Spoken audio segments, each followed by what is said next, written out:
అండి, welcome to my channel. ఈరోజు కొత్త రెసిపీ వచ్చేసి పిజ్జా దోశ అండి. దీన్ని చాలా సింపుల్గా వితిన్ 5 మినిట్స్లో మనం రెడీ చేసుకోవచ్చు అండి. ముందుగా దీనికోసం ఒక ప్యాన్ పెట్టుకొని బాగా వేడి అయిన తర్వాత మీడియంలో ఫ్లేమ్లో పెట్టుకొని దోశని అయితే మొత్తం ఇలా స్ప్రెడ్ చేసుకోవాలండి. స్ప్రెడ్ చేసుకున్న తర్వాత మనం బటర్ని అయితే దోశ మొత్తం అప్లై చేయాలి.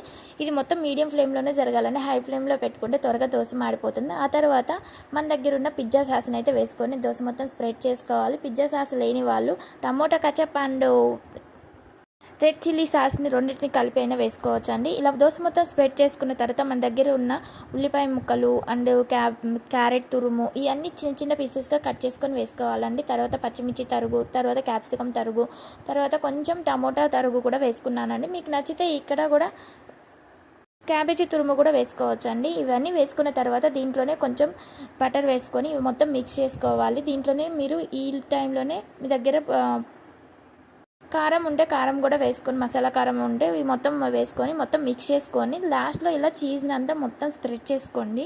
ఈ చీజ్ మొత్తం నీట్గా ఇలా తురుముకొని వేసుకుంటేనే చాలా టేస్ట్ ఉంటుంది. ఈ టైంలోనే మీరు పన్నీర్ కూడా వేసుకోవచ్చు నచ్చిన వాళ్ళు. నేనైతే ఇక్కడ వేయలేదు, నేను స్కిప్ చేశాను. ఇది మొత్తం చీజ్ స్ప్రెడ్ చేసిన తర్వాత దీన్ని లాస్ట్లో మూతతో కవర్ చేయాలండి. మూతతో కవర్ చేసినాం అనుకోండి చాలా మొత్తం కూరగాయలన్నీ మగ్గుతాయండి. ఇది వచ్చేసి మైనస్ సాస్ అండి. మీకు నచ్చితే వేయండి, లేదంటే లేదు.